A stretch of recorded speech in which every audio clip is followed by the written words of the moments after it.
Beaufort is surrounded by river water and salt water, and improved by two long-standing factors.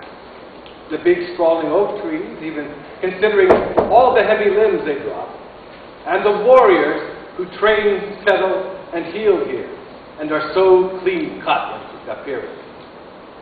Across the river from the Marine Corps Air Station, and immediately behind the 20-acre National Cemetery, the jets often blast overhead, flying parallel to the long-oared egrets, slicing lower in the sky. Occasionally, I'll see a Marine in dress blues walking toward the cemetery, carrying a bugle. My favorite frame shop gallery is always working on an intricately matted display of a squadron's autographs and insignia.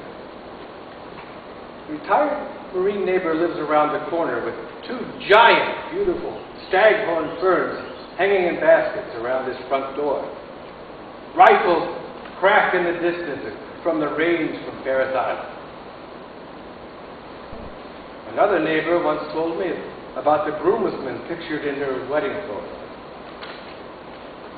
They all died in helicopters in Vietnam.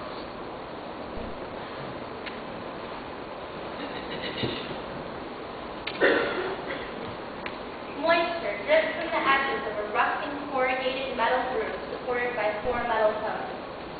Under this canopy sat a washing machine supported by planks sunken into the moist, jumbled soil of swamps. As I smiled and gestured with an armful of dirty laundry, my Filipino neighbor graciously invited me to join her. Although neither of us spoke the same language, we worked together, taking turns placing loads into the metal aggregator and swinging the ringer into a locked position as needed. Unlike the old maid hag my mother used, there was no galvanized tub of fresh rinse water to catch freshly washed laundry.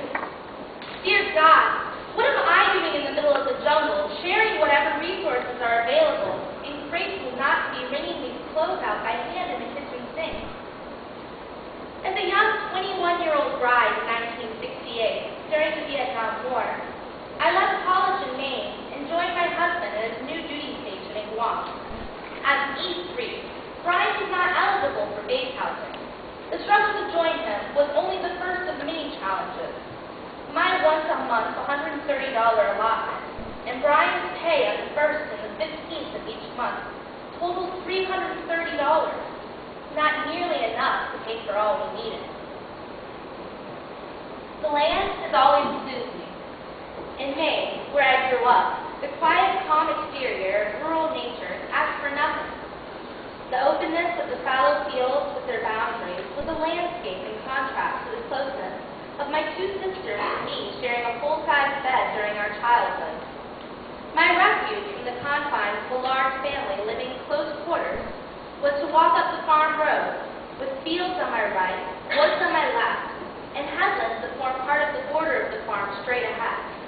A light breeze, bright sunshine, and solitude were my companions. On Guam, the tropical climate produced torrential downpours randomly several times a day. The saturated soil formed of pungent mud that sucked up everything in its path.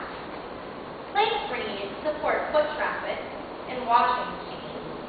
From the mire, the humidity only deepened the effect. When it wasn't raining, my attempts to keep the burning sun at bay served only to preserve the muck. Yet, the life growing in the soil produced lush green fronds and brilliant soil brush. Guam sometimes reminded me, the way opposites that share traits could, of the many qualities of Maine that